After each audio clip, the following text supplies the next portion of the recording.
만왕의 왕 되시며 우리의 구원자가 되시는 살아계신 하나님 아버지, 오늘도 이 새벽에 주님 앞에 우리를 불러주시고 말씀 앞에 세워주셔서 감사함을 드립니다. 주님, 오늘도 우리에게 한 말씀 허락해 주시며 그 말씀에 온전히 순종하는 하나님의 백성, 하나님의 제자, 하나님의 자녀 될 수 있게 은혜를 다하여 주옵소서. 오늘도 말씀 앞에 섰습니다. 말씀의 능력이 우리에게 임하기를 소망하며, 또한 우리가 하나님 앞에 간절함과 간구와 기도의 제목들을 올릴 때마다 하나님 뜻 안에서 응답되어지는 은혜가 있게 하여 주옵소서. 예수님의 이름으로 기도드립니다. 아멘. 하나님께서 우리에게 주시는 말씀입니다. 누가복음 5장 12절에서 26절 말씀입니다.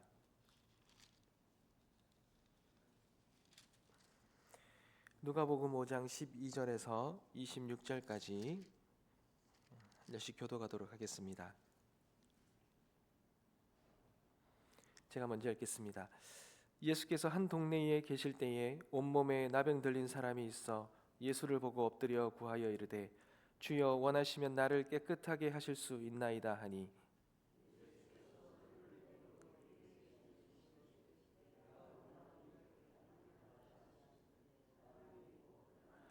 예수께서 그를 경고하시되 아무에게도 이르지 말고 가서 제사장에게 내 몸을 보이고, 또 내가 깨끗하게 됨으로 인하여 모세가 명한 대로 예물을 드려 그들에게 입증하라 하셨더니,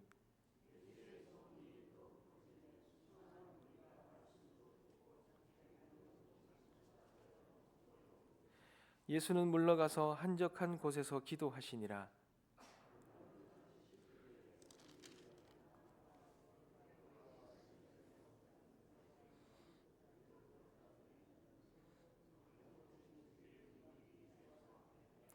한 중풍병자를 사람들이 침상에 메고 와서 예수 앞에 들여놓고자 하였으나,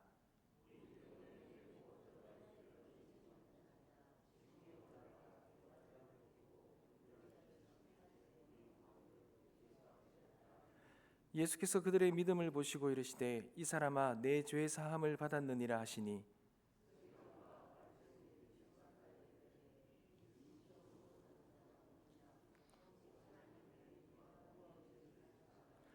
예수께서 그 생각을 아시고 대답하여 이르시되, 너희 마음에 무슨 생각을 하느냐?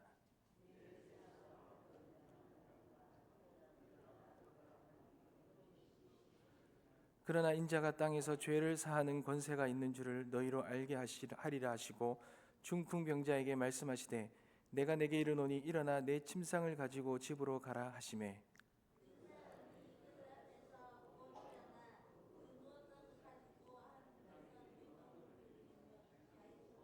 다 같이 읽겠습니다.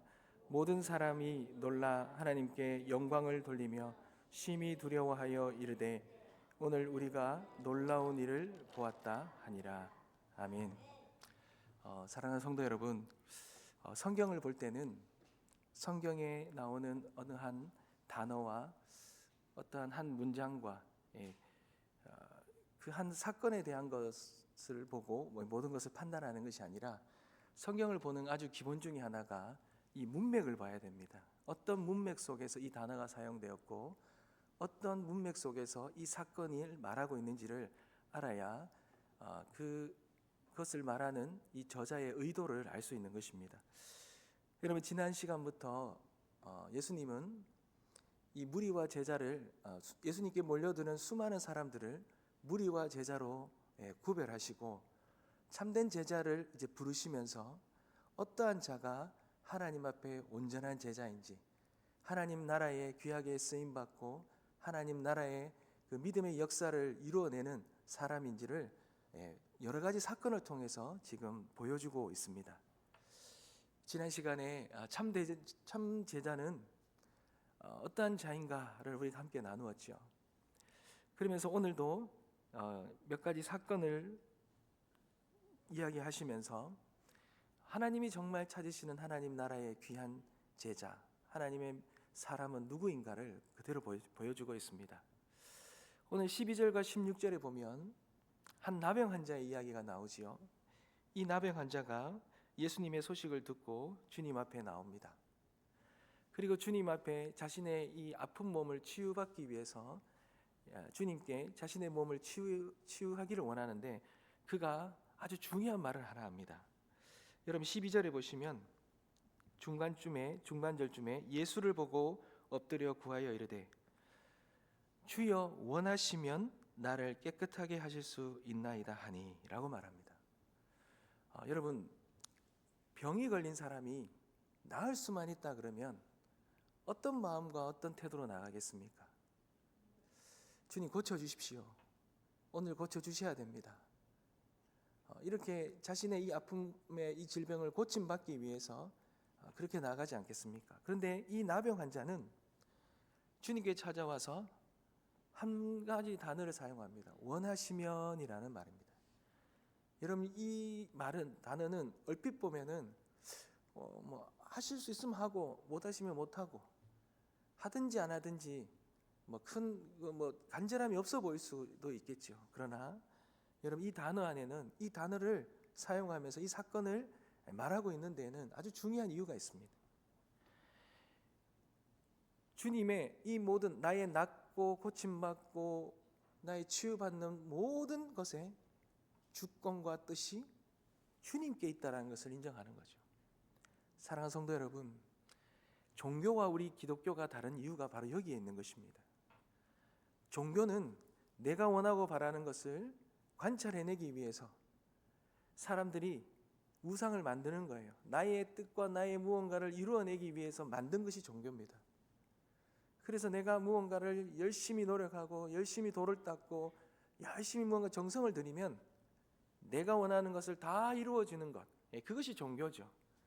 그러나 우리가 믿는 이 신앙은, 기독교는 초월하신 하나님이 계시고 그 하나님의 뜻에 우리가 순종하는 것인데 그 하나님의 뜻을 우리가 다 알 수 없고 그 뜻을 우리가 어떻게 할 수 없지요. 그렇지만 우리의 간구함이 있고 우리의 원함이 있는데 이 원함이 하나님의 뜻 안에 계시다면, 하나님이 원하신다면 하나님 긍휼을 베푸시고 고쳐주시옵소서, 이런 철저한 주권을 인정하는 모습, 이 모습이 하나님 나라의 이 참된 제자, 이 신앙인의 모습이라는 것입니다. 사랑하는 성도 여러분, 당시에 수많은 사람들이 주님께로 왔습니다. 예수에 관한 소문이 퍼졌고 그의 능력과 그의 권능을 경험하기 위해서 많은 사람들이 모였습니다. 수많은 무리들이 모였죠. 근데 그들이 모여든 이유가 뭡니까? 15절에 보면 예수의 소문이 더욱 커지며 수많은 무리가 말씀도 듣고 자기 병도 고침을 받고자 하여 모여들었다 그럽니다.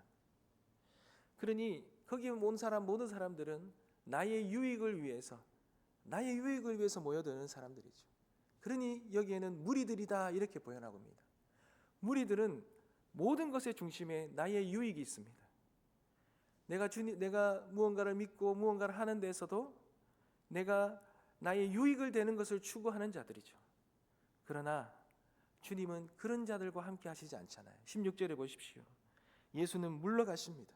수많은 사람들이 몰려들었을 때 그들을 규합해서 그들을 통하여서 무언가 힘을 얻고 무언가를 이뤄낼 수도 있지만 주님은 그런 무리들을 원하시지 않으셨습니다. 그리고 한적한 곳으로 가셔서 기도하셨지요. 이것은 하나님이 원하시는 자들은 어떤 자인지를 말해주고 있는 것입니다.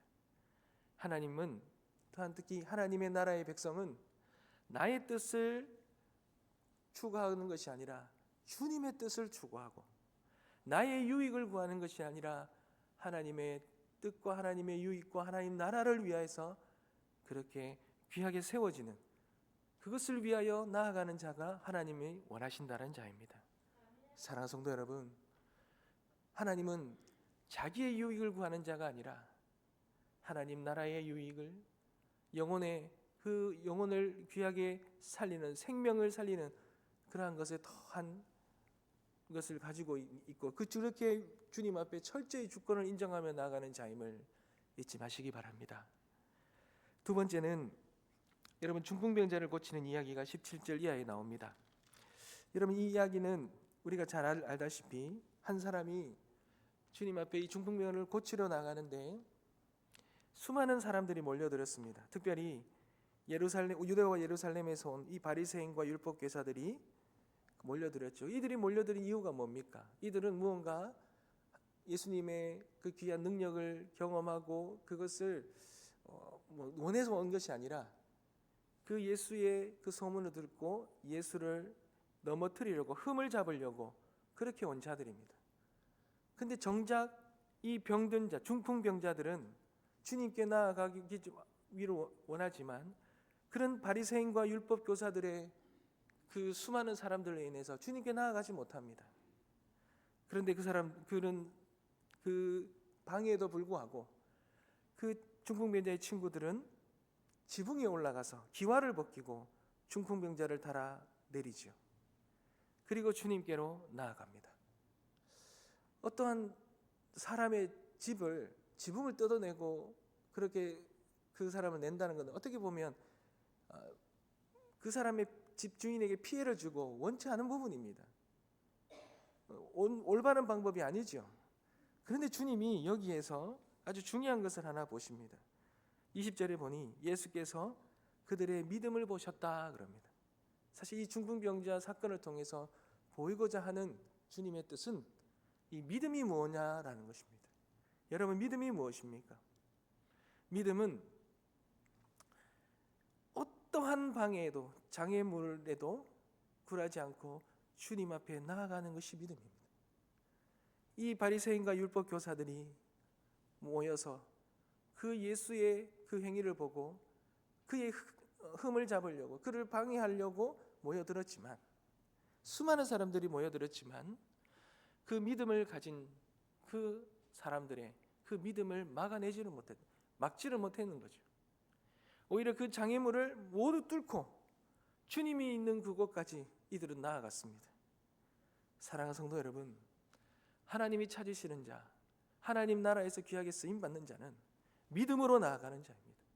어떠한 장애물이 있더라도, 어떠한 방해가 있더라도, 주님을 만나는데 무언가 가로막는 어떠한 장애물이 있더라도 그것을 다 뚫고 주님 앞에 나아가는 자, 그 자에게 죄사함의 은혜가 있고 하나님은 그런 자에게 영원한 생명을 주신다고 말씀하십니다.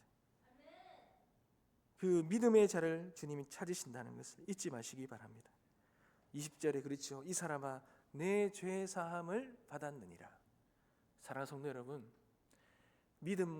구원은 어떠한 율법적인 행위와 종교적인 행위로 얻는 것이 아니라 믿음으로 죄사함을 받는다. 주님만이 우리의 구원자이심을 믿고 주님 앞에 나아가는 자, 그 자에게 구원의 은혜가 있다는 걸 잊지 마시기 바랍니다. 마지막으로 21절부터 26절의 말씀이 나오지요. 서기관과 바리새인들이 예수님의 이 한마디를 붙잡습니다. 꼬리를 잡은 거죠. 어떻게 죄사함을 받았느냐?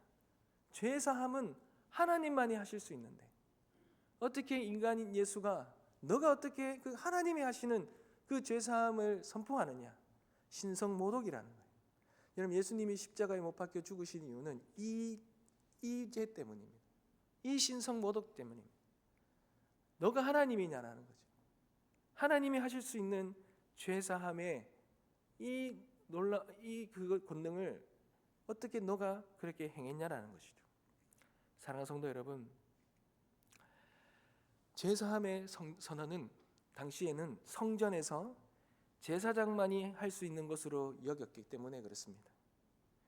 그러니 예수님은 신성모독죄를 저질렀다고 그들은 판단을 한 것이죠. 그러나 여러분, 예수님이 세우신 하나님 나라에서는 성전의 제사가 아니라 믿음으로 말미암아 죄사함을 얻는다는 것을 주님이 지금 보여주고 계시는 거예요. 성전에서만 하나님을 만나는 것이 아니라, 성전이 더 이상의 장소적인 개념이 아니라 성전은 하나님을 만나는, 하나님의 임재가 있는 모든 곳이 성전이 되는, 그리고 그 성전에서 주님을 만난 자들에게 그 믿음으로 인하여 죄사함이 얻어지는, 성전에서 제사장만이 죄사함을 주는 것이 아니라 이제 주님 안에서 믿음으로 나아가는 자 누구에게 또 제사함의 은혜가 임했다라는 것을 주님이 보여주고 계십니다. 사랑하는 성도 여러분, 그렇습니다.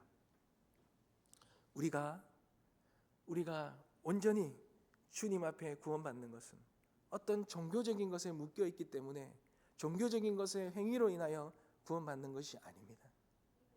우리는 온전한 믿음, 주님 앞에 우리의 숨길 수 없는 우리 안에 있는 이 모든 죄악과 우리의 더러움과 우리의 연약함을 다 주님 앞에 내려놓고 오로지 주님의 그 주권, 주님의 권능과 주님의 그 유일하신 그 구원의 은혜만이 우리를 구원할 수 있다는 것, 십자가의 그 놀라우신 은혜만이 우리를 구원할 수 있다는 그 믿음으로만 우리가 구원받는다는 걸 잊지 마시기 바랍니다.